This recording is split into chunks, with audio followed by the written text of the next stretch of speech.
alguma coisa? Só queria dizer o quê, professora? É que eu não Peraí, sou educada. um momento, Estou comendo. Olha que bicha ruim, gente. Bicha de barulho. Tigresa. Fala com minhas alunas, fala. Olá, tchau. Deixa a mamãe trabalhar agora. Deixa, amor, deixa. Ó, bichinho, vai. Tchau. Vai, desce, amor. Tá bom? Tchau. Não vai dar pra dar abraço agora, não. Ela quer abraço agora, não vai dar. Vamos lá. Ela é uma fofinha. Bom, então hoje a gente vai trabalhar uma coisa bem da hora, bem legal. Deixa eu voltar aqui. Foi.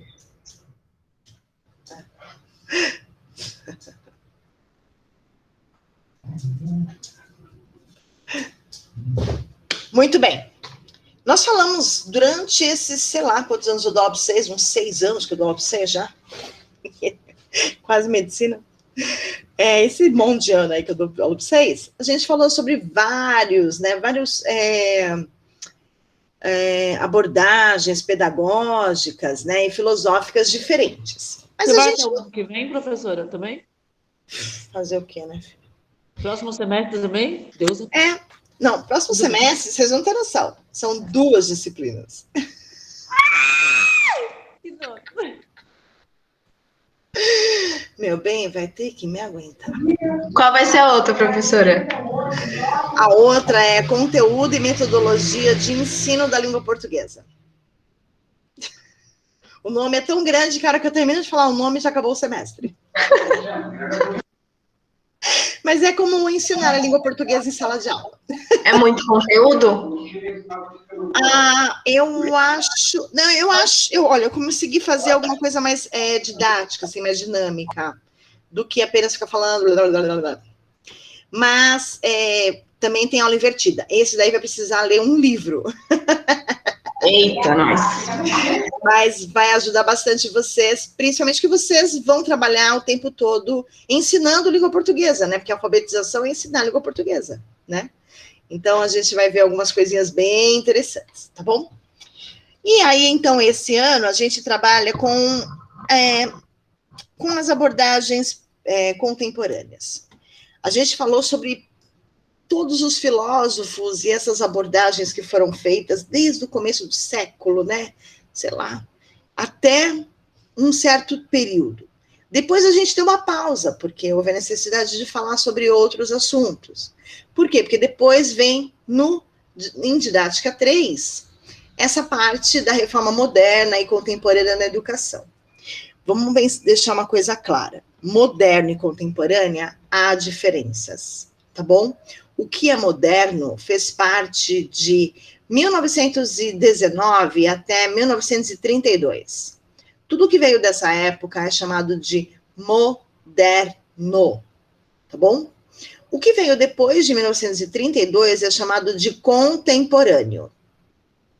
Hoje em dia, o que nós estamos vivendo? Contemporâneo, tá bom? Ano passado, contemporâneo. Um horror, mas foi. Ano retrasado, sei lá, 2010, contemporâneo, tá? E por aí vai. Então, não confunda uma coisa com a outra. Quando a gente fala que as coisas são modernas, a gente tem que parar para pensar em que contexto nós estamos falando de modernidade, se é sobre artes, se é sobre cinema, se é sobre pedagogia, e aí então a gente está se referindo a um período já determinado pelas escolas literárias, pelo MEC, de que o modernismo, reforma moderna, aconteceu de um período a outro, tá? E depois veio a contemporânea, tá bom? Só para vocês não acharem que o que é moderno é o atual, e não necessariamente. Atual é contemporâneo, tá? Tudo bem, gente? Conseguiram identificar certinho aí? Diferenciar isso? De 1919 a 1932, reforma moderna. Isso mesmo. De 32 até os dias de hoje é contemporânea. Exatamente. Você pode ler isso daqui 20 anos e vai ser contemporâneo. Vai ser contemporâneo. Tá bom? Beleza. Por quê? Até alguém falar assim, parou, vamos classificar aí uma parte desses períodos, porque é muita coisa. Também acho. Se a gente pensar em 1932, quem tinha nascido? Minha mãe tinha nascido. Não, minha mãe não tinha nascido ainda. Minha mãe nasceu em 49. Então, assim, é um período muito grande, né? Não deu 100 anos, mas pode ser que dê. Só que muita coisa já aconteceu muito diferente, né? Pensando em tudo, pensando assim, política, arte, sociedade, indústria, comércio, né? Olha quanto cresceu. Se a gente pensar em publicidade, se a gente pensar em rádio, TV, cinema, teatro, se a gente pensar em meio de transporte, era bondinho, a gente nem usa mais bonde, né? Ele só está no museu, né? Então, assim, tem muita transformação, só que ninguém parou para classificar. Então, a gente segue o fluxo, certo? De 32 em diante, a gente chama de contemporâneo, mesmo sendo muito distante da nossa realidade atual. Realidade, não tempo. Porque teve uma época aí, que já é classificada, que ela durou 1,5 séculos. Então, tudo bem. Mas não saiu daquela mesmice, sabe, gente? Tipo, todo domingo vai no parque, vai na pracinha, compra algodão doce ou pipoca, assiste a missa, depois da missa vai almoçar em casa. Sabe assim? Todo domingo durante 1,5 séculos. Que é muito diferente do que aconteceu depois do moderno, nesse contemporâneo, tá? Bom, é claro que a gente não vai falar sobre a arte em si, né? Mas a pedagogia não deixa de ter a sua magia artística, né? Porque eu acredito que ensinar é fazer com que o outro entenda de várias formas, falar a mesma coisa de várias formas, é praticamente um mágico, né? Para a pessoa entender, porque cada um tem seu jeitinho de entendimento, certo? Então, a gente vai falar hoje sobre Vygotsky, por exemplo, certo? Então, Vygotsky, vocês já devem ter visto, não? Sim. Sim. Claro, eu não vou me aprofundar, porque vocês já devem ter visto isso em psicologia, então é mais fácil vocês darem aula para mim do que eu para vocês. Mas a gente tem que abordar, porque ele faz parte dessa abordagem moderna, tá? Dá uma olhada no período que ele nasceu e morreu, tá? Quando a gente morre, é mais provável a gente ter adquirido muito mais experiência, né? Porque a gente já viu bastante. Então, aí, isso que tenha o ápice, né, da sua plenitude de conceitos e entendimento, tá bom? Então, Vygotsky diz o seguinte: o desenvolvimento cognitivo do aluno se dá por meio da interação social, ou seja, de sua interação com os outros indivíduos e com o meio. Então, para Vygotsky, não tinha como ter um desenvolvimento cognitivo, né, se ele não se socializar, tá? Por exemplo, o que está acontecendo agora na pandemia, onde as crianças não estão se socializando, seria praticamente o enterro de Vygotsky. Eu acho que ele não saberia viver nesse momento de pandemia, né? Porque se ele trabalha com toda essa parte de cognitiva, né, assim, pensando até nos eixos, né, cognitivos, né, que temos aí, que a gente já viu, de socialização, raciocínio lógico, oralidade, música, movimento, dança, né, tudo isso, jogos, enfim, até a língua inglesa que está no meio, ele, na verdade, acreditava que tudo isso podia ser desenvolvido apenas não, né, mas com um grande peso da interação social, tá bom? Então, Vygotsky igual a socialização, tá? Para, substancialmente, no mínimo 2 pessoas devem estar envolvidas ativamente trocando experiências e ideias, certo? Então, para Vygotsky, sentar num boteco conversando com alguém era bem interessante e você ia aprender muitas coisas, tá? A interação entre indivíduos possibilita a geração de novas experiências e conhecimentos. E é verdade. A gente conversa com as pessoas e aprende muita coisa, não é isso? Ou a gente fica muda, não escuta nada e vai aprendendo. Possível, né? A gente precisa ouvir a experiência do outro para poder falar, caramba, né? Podia ver as coisas por esse ângulo. Ou, nossa, que interessante, aprendi agora um bolo que não tem farinha de trigo. Sim. Farinha de amêndoa, que é uma delícia. Certo? Uma esfirra de carne. Muito bem. A aprendizagem é uma experiência social, mediada pela utilização de instrumentos e signos, de acordo com os conceitos utilizados pelo próprio autor, né? Então, ele achava que, conforme a gente vai se socializando... Ai, acho que alguém está entrando, gente, peraí. Quem é? Maria Helena.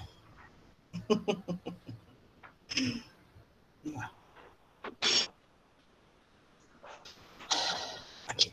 Então, conforme as pessoas vão se socializando, né, elas vão utilizando alguns instrumentos. Instrumento aqui, gente, a gente não vai pensar em instrumentos de verdade, tipo caneta, mas, por exemplo, a fala, a linguagem, o meio de comunicação, né, é um desses instrumentos que o Vygotsky acreditava que as pessoas conseguiriam aprender, né, dentro de uma sociedade, conversando com mais uma pessoa, 2 ou 3, né.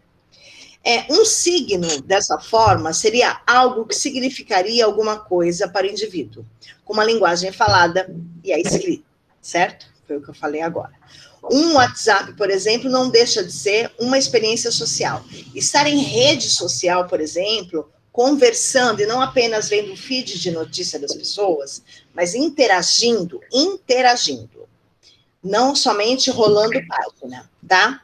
Interagindo é uma forma de comunicação social e de aprendizado, segundo o olhar de Vygotsky para a educação, tá bom? É claro. Então, no caso, é chamado de signo.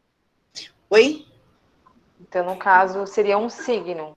Um exemplo, no caso, o WhatsApp.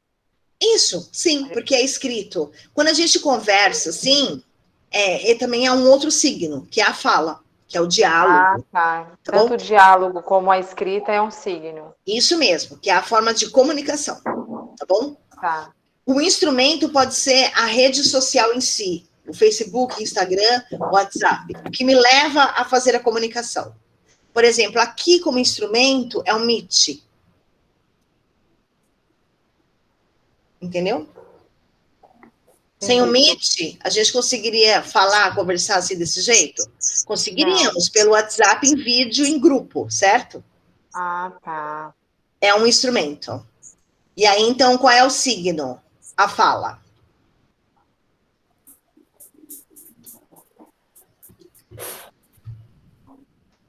Peraí. Sim, estou esperando. Não, confundiu agora. No caso, que nem esse exemplo do Facebook. No Facebook, a gente está ali, vídeos, às vezes, que as pessoas postam. Mas você então, pode se comunicar também, né? Pelo Facebook, pelo WhatsApp, pelo Instagram. Sim, beleza. Mas pelo Messenger seria? Sim, porque também. Porque teríamos o Messenger. Então, seria um signo pelo fato de se comunicar pela escrita. Não é um signo. É um instrumento pelo qual você vai usar um signo. Qual é o signo que você vai usar? A fala ou a escrita? Facebook é escrita. Escrita. O Facebook em si é um instrumento para você poder se comunicar com alguém. Entendi. É igual no caso do WhatsApp. O WhatsApp é um instrumento. Entendi. E o signo é quando você digita ou você grava um áudio. Ou faz um vídeo chamado. Então, a fala escrita é um signo. Facebook, WhatsApp, Instagram é instrumentos. Perfeito. Isso mesmo. Entenderam, meninas? Todo mundo? Everybody? Sim. Ótimo. Tá bom. A aprendizagem é uma experiência social, a qual é mediada pela interação entre a linguagem e a ação, né? Então, quando a gente tem uma experiência social, é quando a gente tem uma linguagem qualquer, né, que pode ser falada ou escrita, né, e uma ação, né? Você não está parado assim. Isso aqui não é uma experiência social. Duas pessoas sozinhas sem falar nada. A não ser que haja uma forma de comunicação, que é a linguagem. Forma de comunicação é a linguagem. A forma como você se comunica, o que você usa para comunicar é a língua, que é o signo que o Vygotsky fala, tá bom? A forma de me comunicar é a linguagem, é o instrumento. E a forma como eu uso esse instrumento são os meus signos, que pode ser falada ou pode ser escrita. Se eu sentar no sofá com o meu marido para assistir a um filme e nós olharmos um ao outro em uma cena, por exemplo, é uma conversa, é uma linguagem. Tá? Só que aqui o signo é apenas a leitura do olhar, né? De que um entende o olhar do outro, tá? Mas o instrumento é o olhar. E a língua, o signo é... O signo não tem, né? Porque a gente está falando, a gente está agindo. É uma experiência social. Porque é uma linguagem que tem ali, mas não tem a fala e nem escrito, certo? Então não tem signo, tá bom? Tem que pensar. Se não tem uma foto, por exemplo, ela é uma linguagem de uma imagem. Mas tem alguma coisa dizendo ali, assim, tipo, falado, sai uma fala da foto? Não. Eu posso escrever alguma coisa na foto, mas e se não tiver escrito? Só tem a imagem. Então aí é somente uma linguagem, né? De imagem, só. Só isso. Você consegue fazer a leitura de tá feliz, tá triste, tá num lugar, tá em outro, só isso, mas isso, né? Mas ali há uma experiência social, certo? Se tiverem duas pessoas, se tiver uma paisagem, não é experiência social nenhuma, certo? Por favor, né? Tudo bem aqui, Vygotsky? Como é que pronuncia mesmo, Ana Lúcia?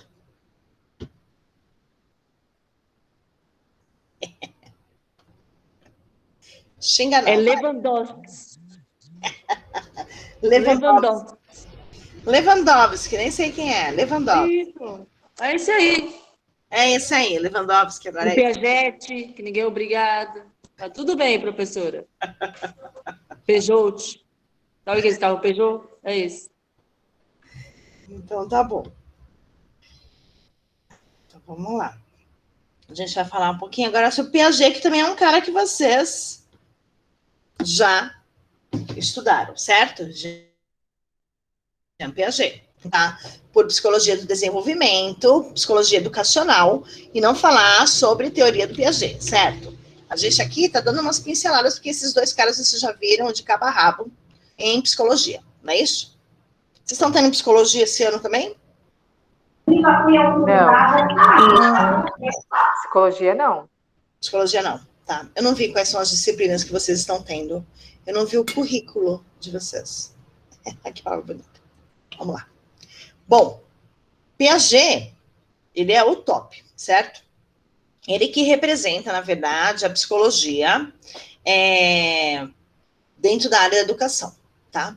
Então, é o principal representante da psicologia, da aprendizagem, que o centro dele é a investigação das estruturas cognitivas. Então, Jean Piaget defendia a ideia de que o conhecimento não existe. Aquilo a que se dá este nome é um conjunto de capacidades intelectuais hierarquicamente classificados que requer uma visão científica da coisa, certo? Tinha como objetivo estudar a evolução do pensamento da infância até a adolescência. Então, ele estudava o que acontecia na cabecinha das crianças, certo? Que é o mecanismo mental, bom? A forma como ele lia o mundo, porque quando ele fala de mecanismos mentais que o indivíduo utiliza para captar o mundo, é a leitura de mundo que a criança faz. E aí, então, ele estudava, investigava de que forma que ela via esse mundo e por que ela via esse mundo dessa forma. Ninguém tem a mesma visão de mundo, certo? Tá? Cada um tem a sua experiência, seu olhar para as coisas. Desenvolveu muitas investigações que constituíram a base do construtivismo, cujos resultados são utilizados por psicólogos e que receberam e recebem diversas interpretações e consequentes propostas didáticas. Didática a gente vai lembrar de educação. Piaget concebia a criança como um ser dinâmico, que a todo momento interage com a realidade. Vocês já viram criança sem fazer nada, quietinha, sentadinha, assim? Olhando para baixo, cabeça baixa? Já vi. Por quantas horas? Não durou nem meia hora, nem 20 minutos. Tá. Então tá. Então, uma criança. Certo? O construtivismo, que era essa parte que eu queria chegar, defende o papel ativo do sujeito na criação e modificação de suas representações do objeto do conhecimento. Então, vamos lá. O que Jean Piaget, na verdade, ele defendia, estudou e, enfim, pesquisou? Ele pesquisava a criança como um ser muito ativo. Tão ativo que ele está o tempo todo interagindo, ela, né, a criança, está o tempo todo interagindo com a realidade, tá? E por isso que ele acha que o conhecimento não existe. Porque esse conhecimento, ou essa coisa que é chamada de conhecimento, ela é adquirida todos os dias, o tempo todo, por todos nós. É que, claro, que ele estudou criança e adolescente, né? Mas tem outras pessoas que acabam estudando, por exemplo, a psicologia adulta, né? Que aí é uma outra forma de estudo, né? Um outro olhar para isso. E aí, então, ele defendia, através desse pensamento, que ele achava que a criança fazia leitura de mundo, todo dia ela aprendia uma coisinha, ela aprendia de que quando chovia, a terra molhava, quando estava sol, a terra ficava seca, então ela conseguia identificar o que é seco e o que é molhado, né? Que é fazer essa alusão entre chuva, molhar, né? E sol, secar, né? E assim ela pode fazer esses links com outras coisas da vida, como, por exemplo, colocar uma roupa no varal, está sol, a roupa seca. Se chove, a roupa molha, certo? Isso, de repente, não precisa explicar para a criança. Ela interagindo com a realidade, ela vai entender. E isso é aprendizado de forma construída por ela mesma. Então, o construtivismo é quando a criança ela está em contato com a realidade, interagindo com a realidade o tempo todo, e ela consegue identificar conhecimentos, adquirir sozinha conhecimentos. Tá? É claro, então, do professor dentro do construtivismo. Ele não vai fazer nada, ele vai ficar sentado olhando a criança. Não, ele que vai colocar dentro de uma sala de aula os instrumentos da realidade daquele momento para a criança ter a interação com aquela realidade, né? E conseguir fazer esses links, esses insights que a gente tem quando a gente aprende alguma coisa, tá? Então, o construtivismo é isso. Ele defende o papel ativo do sujeito na criação e modificação de suas representações do objeto do conhecimento. Então, ele consegue identificar, por exemplo, que essa bolsinha, ela tem um zíper que fecha e que abre. Olha, fecha e abre. Mas se não tiver essa bolsinha aqui, a criança, ela não vai identificar que um zíper fecha e abre. Quem pôs aqui o instrumento? O professor. Entenderam? Então, a sala de aula montada pensando no construtivismo, ela é muito diferente de uma sala montada pensando no tradicionalismo. Certo? Como que é uma sala do tradicionalismo? Todo mundo sentado, alinhado, um na frente do outro, ou um atrás do outro, que seja, né? E o professor na frente falando. Não é muito diferente do que a gente faz hoje em dia, do que a gente está fazendo aqui, por exemplo. É que eu abro muito espaço para ouvir vocês. Pergunto, questiono, olha, a gente conversa, dá risada, puxa a orelha, né? Fala do copia e colo, né? Então, assim, a gente consegue ter essa relação legal, né? Mas ela não é muito diferente, se a gente parar para pensar. É que vocês não estão enfileirados. Mas na sala de aula vocês ficam enfileirados, não ficam? Ficam. Sim. Pois é, né? E isso não deixa de ser um pouquinho do tradicionalista. Mas é aquela questão que a gente já falou. Se eu vou numa escola e pergunto, e ela me diz que ela é construtivista, o pai pode ser que se assuste e fala, cara, é muita modernidade, estou fora. Prefiro o tradicional. E aí, então, você vai numa escola que ele fala assim, aqui é o nosso método, ele não é construtivista. Pronto, já não é construtivista, ele já pensa, caramba, já não é aquela modernidade que eu pensei. Entenderam? Então, a gente precisa, agora, vocês como pedagogos, ir conhecendo esses dois métodos aí, essas abordagens pedagógicas diferentes, já sabem, na verdade, o que vocês devem falar, né? Ou qual que vocês devem achar mais interessante, mais legal, mais gostosa. A tradicionalista, ela não existe mais, tá bom? Mas a gente vê espaços mesclados do tradicionalismo com o construtivismo, tá? É uma baguncinha ainda, né? Ninguém ainda falou, olha, aqui é X, aqui é Y, sabe? Porque senão fica com essa cara de, né? Tradicionalista, nossa, que medo, a criança não vai aprender nada, ela vai ficar mexendo nas coisas, e se ela se machucar, e se ela cair, né? Porque essa preocupação, ela é, assim, constante com os pais, né? Como se ela nunca fosse cair na vida. A criança não pode correr se não cai. Oi? Né? Que criança é essa? Isso não é criança, não. Né? Isso é, sei lá, marionete. Entenderam, amores? Jean Piaget e Vygotsky, que eu tenho certeza que vocês já viram muita coisa sobre, né? Dá um pouco de liberdade, né, professora? Sim, muita, eu diria. E eu acho que é importante, você não acha? Sim. Eu acho que em sala de... Não só em sala de aula, mas assim, agora que vocês têm esse olhar diferente, vocês conseguem até com o filho de vocês tentar ter um olharzinho mais, né? De pedagogo, né? Um olhar pedagógico, né? Que eu acho importante. Né? Não que ele vai ser um ratinho de laboratório para o seu experimento. Mas, né, ele vai ser ali alguém que você fala, cara, pode ser que se eu imprimir uma atividade, falo para o meu filho, filho, senta aqui, vamos fazer essa atividade, ele vai fazer e vai gostar. E você vai estar ajudando o seu filho, né? Então, a gente tem que ter um outro olhar, e eu acho importantíssimo. E essa liberdade, ela não é uma liberdade assim, né? Tipo, vai aí, filha, o seu limite, né? Porque a gente precisa colocar limite, né? Que nem as pessoas colocam na gente. Que nem eu coloco na Ana Lúcia, né? A Ana Lúcia pode ir até aqui, ó. Daqui para lá não vai, não. Vai, não. Não deixa, não. Falta, gente, que abusada. Tô quieta, né? Vocês estão vendo, né, pessoal? Tô quieta. É que eu tô te vendo, eu falei, deixa eu te encher. E aí, porque a gente precisa, independente se é Ana Lúcia ou não, né? Qualquer criança, qualquer pessoa, a gente precisa do seu limite, né? E assim também funciona com a criança.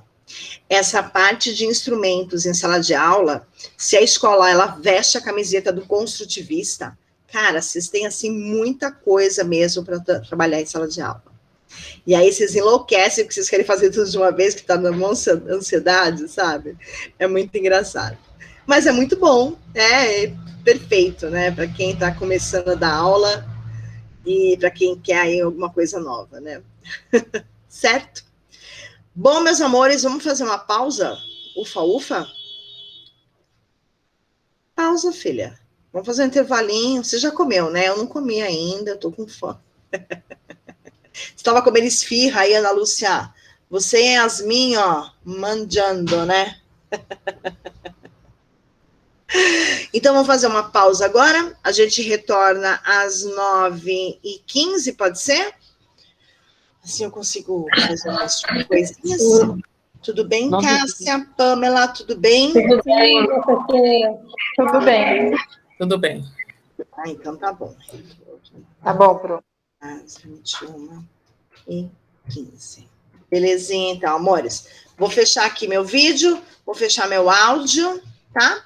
E a gente se vê daqui a pouquinho, beleza? Beijinho, a gente já volta. Tchauzinho.